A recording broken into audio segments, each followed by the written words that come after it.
suit and tie, bought a one-way ticket at the Portland airport. He gave his name as Dan Cooper. Carrying only a briefcase and a calm smile, he boarded Northwest Orient Flight 305, a short trip to Seattle. Nobody paid much attention to him. He looked like any other businessman, polite, composed, and seemingly ordinary. He took his seat near the back of the plane, 18E. Shortly after takeoff, the flight attendants began their routine service. That's when Cooper made his move. He handed a note to stewardess Florence Schaffner. She assumed it was just another man giving her his number, until he leaned in and whispered something that would change aviation history. "Miss, you better look at that note. I have a bomb." Florence Schaffner opened the note, and her heart sank. Inside, Cooper calmly explained that he had a bomb in his briefcase and wanted her to sit beside him. When she did, he cracked open the case just enough to show a tangle of red wires and sticks, convincing enough to take seriously. He then calmly told her his demands: $200,000 in cash, 4 parachutes, and a fuel truck waiting in Seattle to refuel the plane for a second flight. He warned that if his demands weren't met, he would blow up the aircraft. The pilots radioed the control tower and relayed the message to the FBI. As the flight circled the Seattle area to buy time, the passengers had no idea what was happening. They were told there was a small mechanical issue. Cooper, meanwhile, sat quietly, smoked cigarettes, and drank bourbon. He was polite, even friendly. He never raised his voice or threatened anyone directly. This calm, controlled behaviour made the whole situation even more surreal. Everyone on board was safe, for now, but the tension was just beginning. As Flight 305 approached Seattle, authorities scrambled to gather Cooper's demands. The FBI collected $200,000 in small, unmarked bills and secured 4 parachutes, 2 main chutes and 2 reserves, just as he asked. At 5:39 p.m., after hours of circling, the plane finally landed at Seattle-Tacoma Airport. The passengers still had no idea they were part of a hijacking. From the outside, the scene was tense but quiet. Law enforcement stayed back, following Cooper's orders carefully. He had warned them not to try anything risky. Once the money and parachutes were delivered to the plane, Cooper released all 36 passengers in exchange. Only the flight crew and 1 flight attendant remained on board. With the cash now in his hands and parachutes loaded, Cooper gave his next set of instructions. The plane was to take off again, heading toward Mexico City at a low altitude, with the rear staircase lowered mid-flight. The crew, stunned by the unusual request, prepared for takeoff once again, this time with a hijacker and a bag full of money still on board. With the passengers gone and the ransom secured, Flight 305 took off again into the cold, rainy night. Cooper told the crew to fly low, under 10,000 feet, and slow, around 200 miles per hour. He gave them a specific route toward Mexico, but wanted to pass over remote areas with little visibility. Somewhere over the thick forests of southern Washington, the cabin lights flickered. A warning light in the cockpit told the pilots that the rear staircase had been lowered. Then a sudden change in air pressure. Cooper was gone. The crew had no idea exactly when he jumped, but when they landed hours later in Reno, Nevada, the plane was empty except for them. Cooper had vanished into the darkness, parachuting out of the plane with $200,000 strapped to his body. On the floor, near the open staircase, investigators later found his black tie, a few cigarette butts, and 2 of the parachutes he didn't use. No body, no parachute, no trace of where he landed. The man in seat 18E had disappeared into legend, as soon as the plane landed in Reno, the FBI launched one of the largest manhunts in US history. Based on the flight path and the time Cooper likely jumped, agents focused their search on a rugged stretch of forested wilderness near the Washougal River in southwestern Washington. Helicopters, tracking dogs, and hundreds of searchers scoured the thick terrain, hoping to find any sign of Cooper, or his parachute, the money, or even a body. But the landscape was vast, cold, and unforgiving. Days turned into weeks, and not a single piece of Cooper was found. The FBI considered the possibility that Cooper hadn't survived the jump. The conditions were dangerous. Heavy rain, strong winds, freezing temperatures, and total darkness. He wasn't an experienced skydiver, at least not with that type of equipment, and he jumped into a dense forest with no clear landing zone. But the lack of a body or parachute made the case even stranger. Had he died and vanished, or had he escaped, blending back into everyday life with $200,000 in stolen cash? The mystery was just beginning.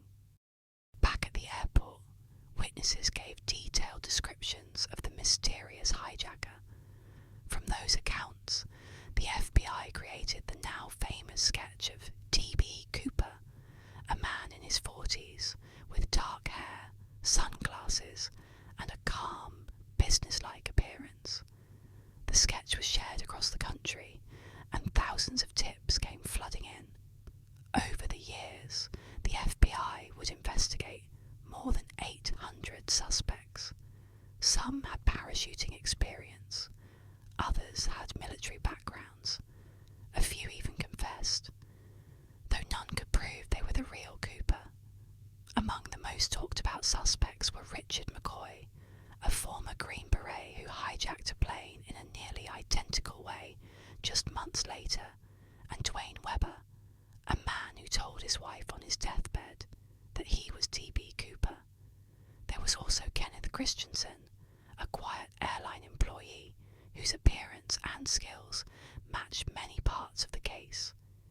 Each suspect had intriguing connections, but no solid evidence ever linked any of them to the skyjacking. The man behind the sunglasses remained a ghost, hiding in plain sight or gone forever. For nearly a decade, the case stayed cold, until a strange discovery in 1980 reignited the mystery. A young boy named Brian Ingram was digging in the sand along the Columbia River near Vancouver, Washington, when he uncovered something shocking. 3 stacks of rotting $20 bills buried just beneath the surface. When the FBI examined the bills, they confirmed the serial numbers matched the ransom money given to D.B Cooper. It was the first physical evidence found since the night of the hijacking. But instead of solving the case, the discovery raised even more questions. How did the money end up buried miles away from where Cooper was believed to have jumped? Did he drop it during the fall? Did he bury it himself and plan to return? Or had the river carried the cash to that spot over time? The found money didn't bring the FBI any closer to finding Cooper, but it reminded the world that he had left something behind, even if the man himself had vanished. Despite years of searching, hundreds of suspects, and countless tips, the FBI couldn't solve the mystery. No fingerprints, no confirmed parachute, no sightings, just a tie, a few cigarette butts, and some buried cash. In 2016, after 45 years of investigation, the FBI officially closed the case. They announced they would no longer actively pursue leads unless new, solid evidence came forward. For many, it was a frustrating end to one of America's most puzzling unsolved crimes. But, for others, the mystery only grew more fascinating. Amateur sleuths, authors, and internet detectives picked up where the FBI left off, digging through old files and forming new theories. Some believe Cooper died his life in secret, maybe even watching news coverage of the investigation with a smile. The case may have gone cold, but the legend of D.B Cooper was just heating up. One of the biggest questions still hanging over the D.B Cooper case is simple. Did he survive the jump? The odds were stacked against him. He jumped into freezing rain at night, over rough terrain, wearing a business suit and loafers. Not exactly skydiving gear. He had no helmet, no obvious plan for landing, and he used a parachute that couldn't be steered. Many experts believe Cooper couldn't have survived the fall, let alone escaped without a trace. But others think the jump was risky, but not impossible. Maybe Cooper was a former paratrooper or had secret skydiving experience. Maybe he picked the exact time and place to disappear. The fact that no body, parachutes or clear trace was ever found has led many to believe he did make it. Whether he lived quietly under a new identity or died alone in the woods remains one of the most debated parts of the mystery. Over the years, dozens of suspects have been linked to the name D.B Cooper, but none have ever been proven. Some believe he was Richard McCoy, a former soldier who hijacked a plane in a nearly identical way, just months later. Others point to Dwayne Webber, who confessed on his deathbed, or Kenneth Christensen, an airline employee who fit the profile almost too well. Each theory has pieces that fit, but always a few that don't. No DNA match, no clear confession, and no definitive proof. Beyond the main suspects, some theories go even further. Was Cooper a disgruntled airline worker? A Vietnam veteran with nothing to lose? Or maybe part of a bigger conspiracy, even involving the CIA? There's even been speculation that Cooper could have been a woman in disguise. With so little hard evidence, the mystery has become a canvas for endless speculation. Every new clue sparks a new theory, but the real identity of the man behind the sunglasses remains unknown. Even though D.B Cooper vanished without a trace, his story has lived on in pop culture like few others. He's become a symbol of mystery, rebellion, and the ultimate getaway.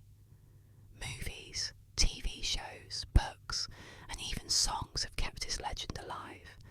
He's been portrayed as everything from a clever outlaw to a misunderstood anti-hero. Shows like Loki, Prison Break, and Without a Trace have all referenced him, and every few years, a new documentary or podcast revisits the case with fresh eyes. What makes Cooper so fascinating isn't just the crime, it's the style. He didn't hurt anyone. He was polite and calm, and he vanished without a trace. In a way, he became a modern-day folk hero, someone who beat the system and disappeared into the shadows. Whether people see him as a criminal or a legend, D.B Cooper has carved out a permanent place in American mythology. D.B Cooper didn't just leave behind a mystery, he changed history. After the hijacking, airline security was never the same. Within months, new rules were put in place. Passengers were screened before boarding, bags were searched, and planes were redesigned so the rear staircase couldn't be lowered during flight. The Cooper Vane, a special latch, was even named after him. In many ways, Cooper's bold act forced the aviation industry to take security seriously for the first time. But beyond the rules and regulations, Cooper's legacy is something deeper. He represents the ultimate what-if story, a man who vanished without a trace and left behind more questions than answers. His case continues to inspire curiosity, creativity, and endless investigation. Whether he was a criminal mastermind or just incredibly lucky, one thing is certain: D.B Cooper pulled off something no one else ever has, and the world has never forgotten. enjoyed this video, leave a like, subscribe and comment what you want to see in the next video. Thanks for watching.